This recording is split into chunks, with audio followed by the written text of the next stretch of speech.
It's that life you always wanted, but you didn't know. 'Cause you didn't know.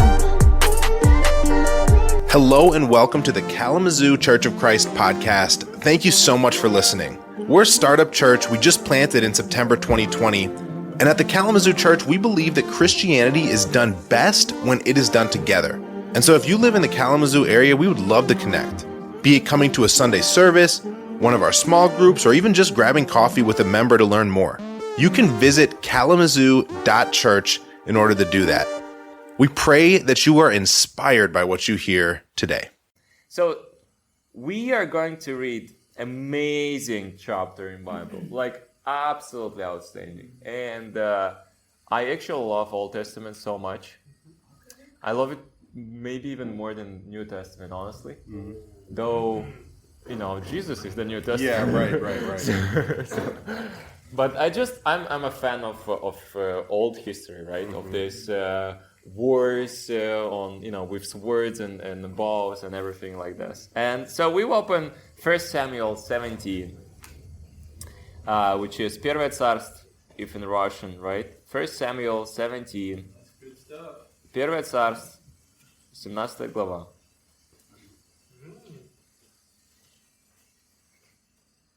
And we will start with. So, what is the background of this whole situation? Basically, Saul, the first ever king in Israel, was picked by God and appointed by his priest, right? By God's priest or prophet. Either way, yeah. Yeah, Prophet. and Saul was the first ever king, and this first ever king faced the, you know, let's say the trouble, the big issue, the country global issue, right? Is fighting Philistines, right? Philistines, this is right, the spelling? All right. And what they do, they sort of make two camps on the hills like this, right? And there is this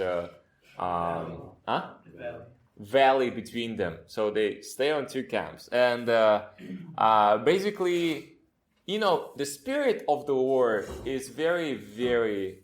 people are frightened.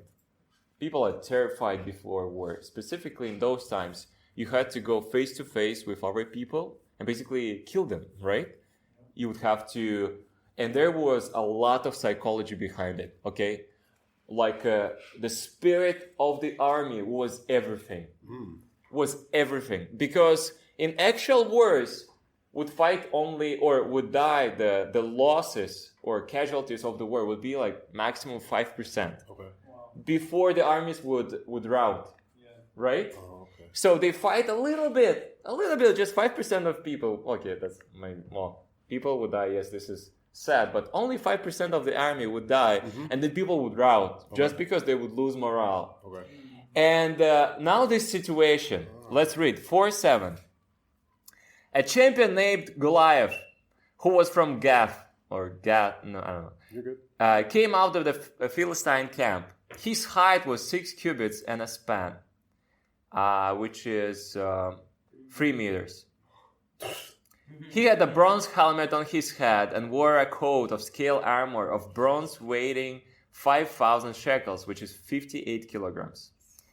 On his legs he wore bronze greaves, and a bronze javelin was slung on his back. His spear shaft was like a weaver's rod, and its iron point weighed 600 shekels, which is 6.9 kilograms.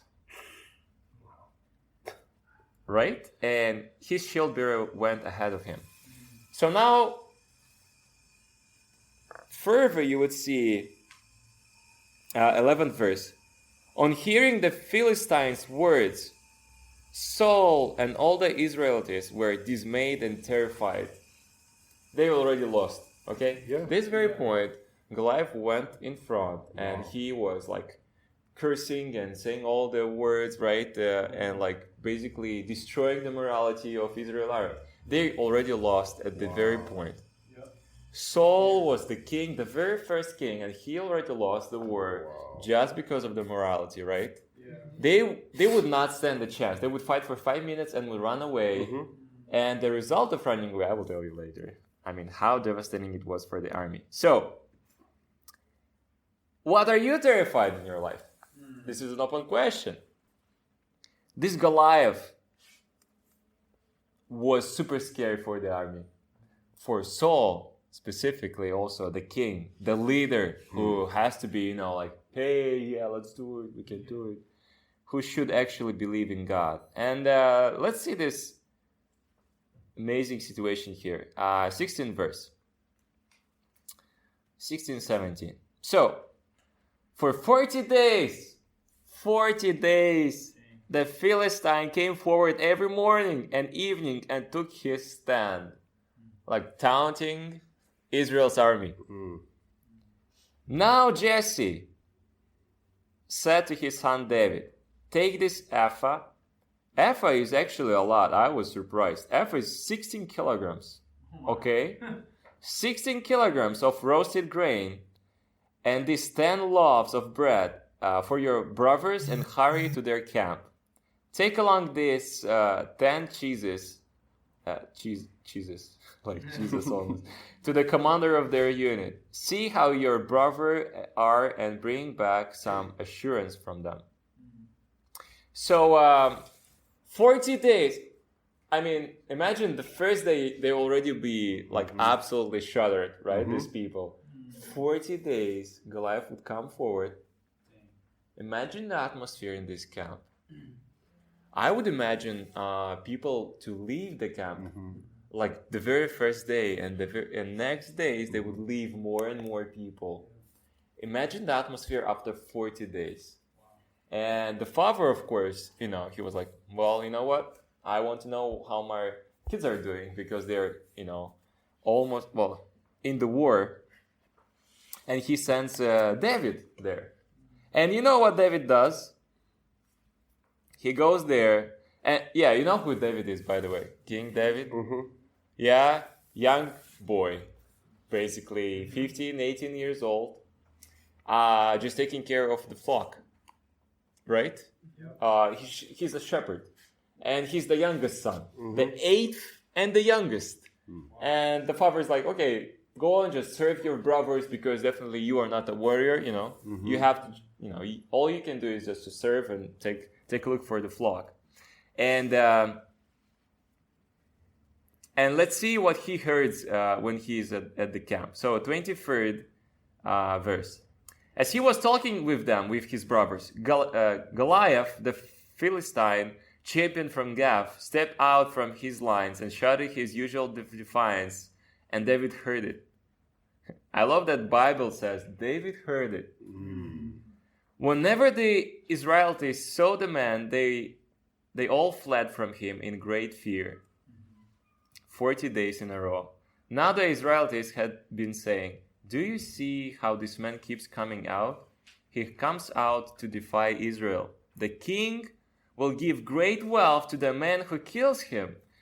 He will also give him his daughter in marriage and will exempt his family from taxes in Israel. Now, David hears it and he asks people around for 3 times in a row, hey, is it right that he will give this and that? Is it right that he will give this and that? And everyone, yes, that's true. Now, imagine his situation. He's like a poor guy, basically.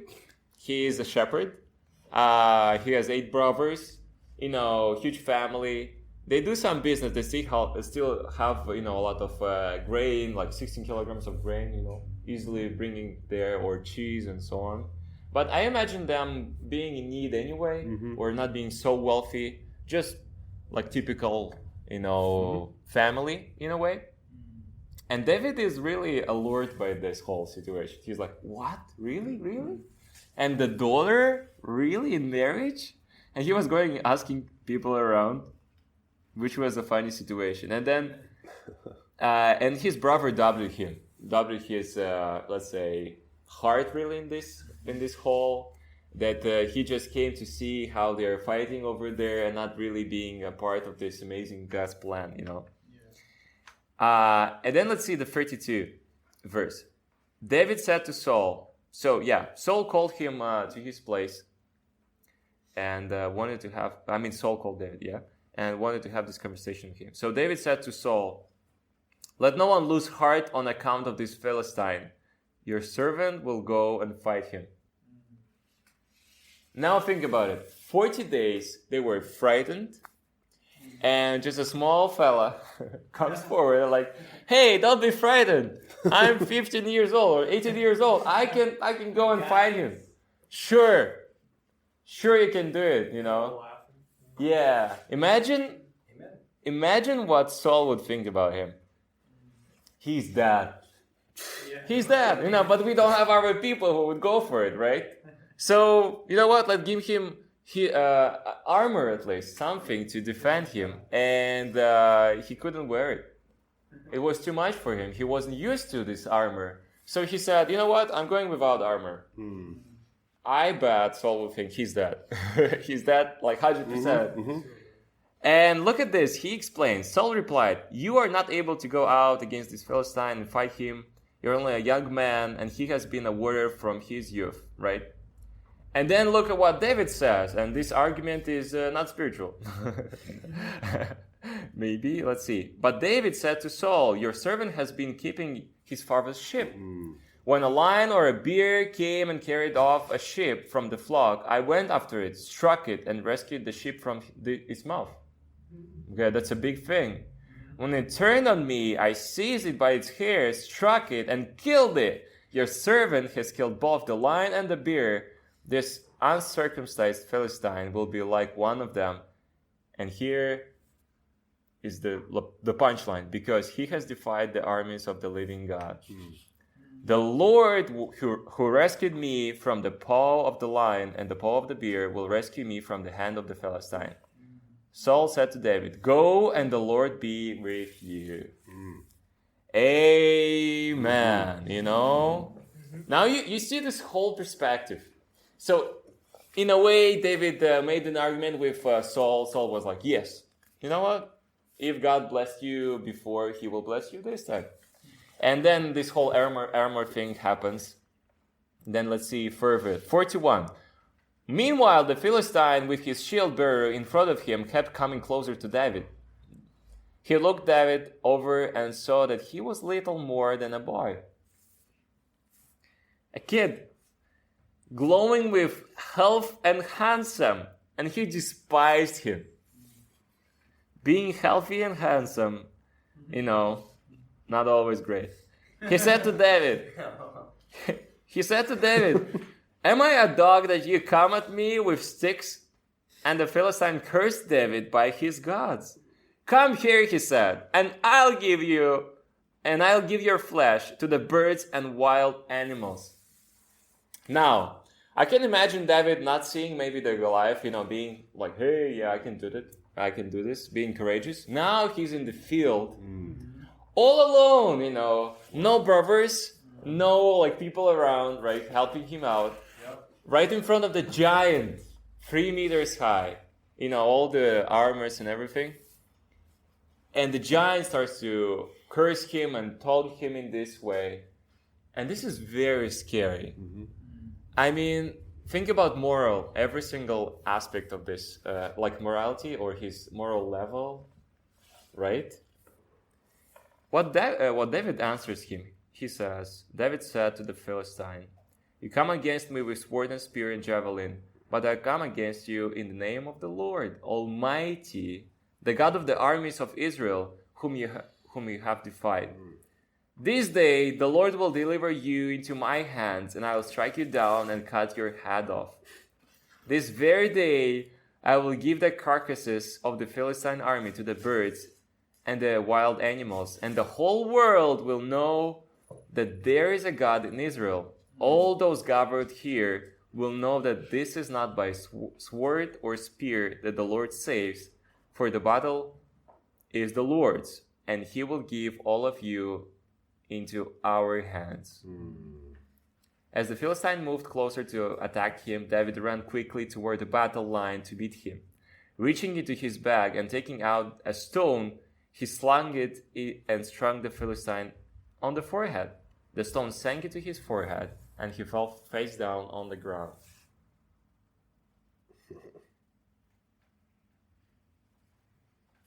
Now, I do believe, you know, it's kind of hard from 100 meters to just throw a rock and kill a guy. Probably he would see he would see the stone flying, so he would, evade.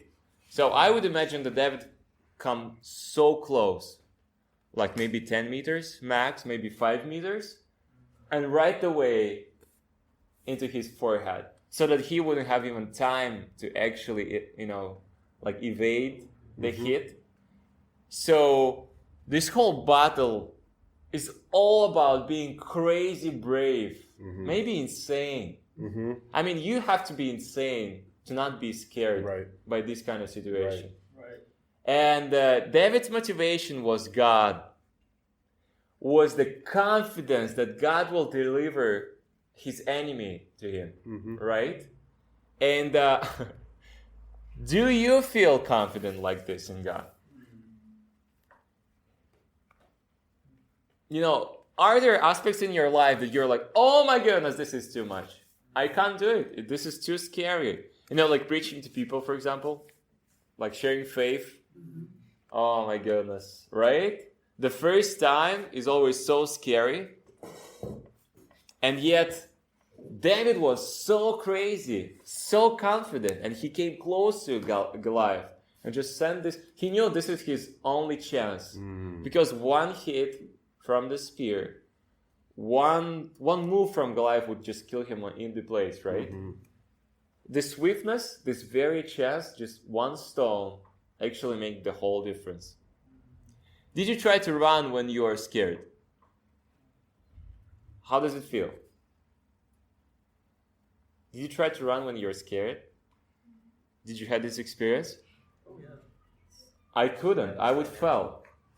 When I was a kid, I saw the car moving towards me, and I would just fall on the ground and crawl away because I was so scared the car would hit me. How are you alive? Right? Yeah. I just crawled away. The legs are so weak at this point. Wow. And you're like, what are you doing? Start working, right? Yeah. David ran into Goliath.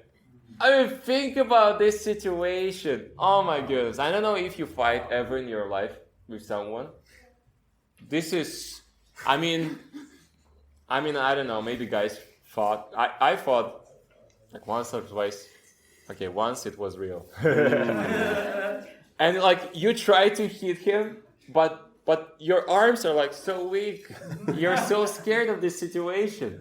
You wouldn't expect. And he willingly went for it. He ran into the face of Goliath. He came close and he threw the stone in his forehead, okay? And he won. Right away. Think about it. That this win, this braveness was the actual glory, okay, or what let's say gave him this result.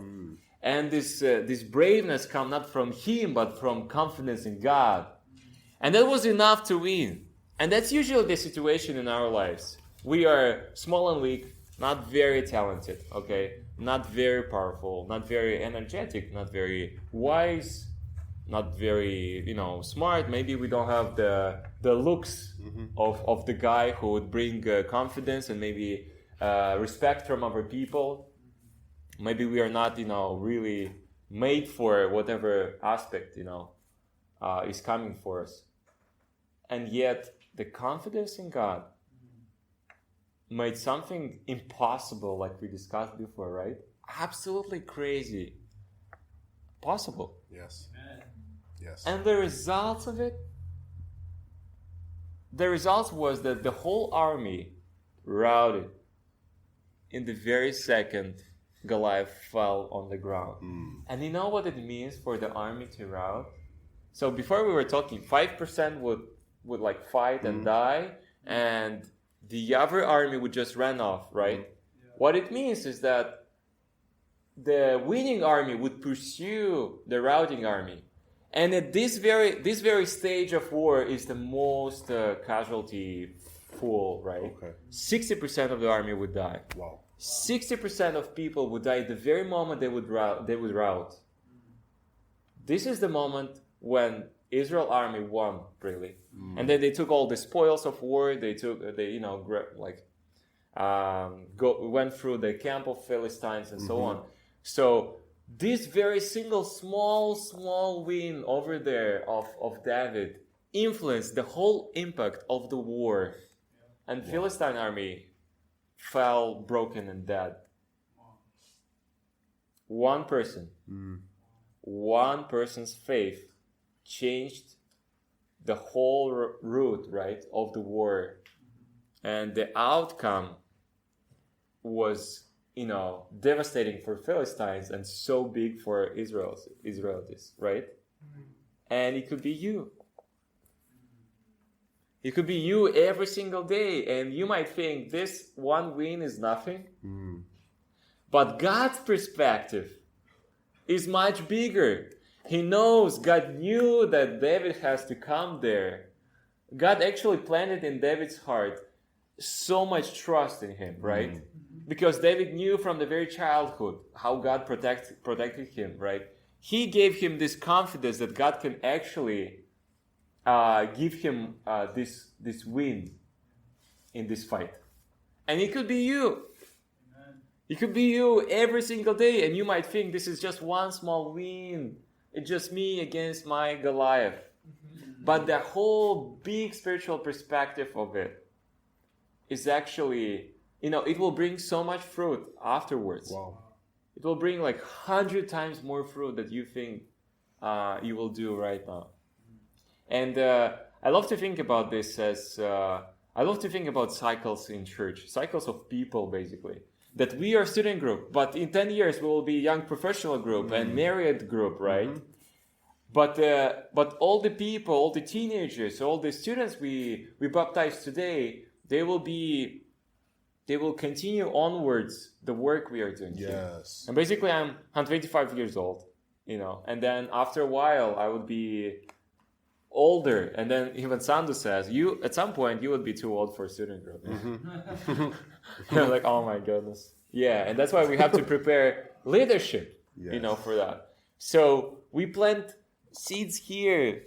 We share faith here, with completely strange people for us. Strangers, right? And then they come here, they do, and they hear this small message. They hear they have a couple of interactions with us. But the fruit of it, imagine they will get baptized and they would bring their friends like Carlos did, right? Carlos got baptized, Noah got baptized right away, and then Patrick got baptized. It was a whole chain of events because they were very good friends with each other. They would influence in a very good way each other. The same way it could happen with our guests. Yes. The same way it could happen with you influencing your friend, This whole spiritual perspective. At first, it's super scary to come forward to people to share faith, to go out of your comfort zone. I know some people are scared to talk even, to socialize. But imagine the spiritual perspective of this win, of this small win, how much things it will change. Amen. Thank you so much for listening to the Kalamazoo Church of Christ podcast. If you're in the Kalamazoo area, we'd love to get connected. Please go to kalamazoo.church and fill in your information to come to a Sunday service or any other event that we have going on. In any case, you'll be hearing from us next week.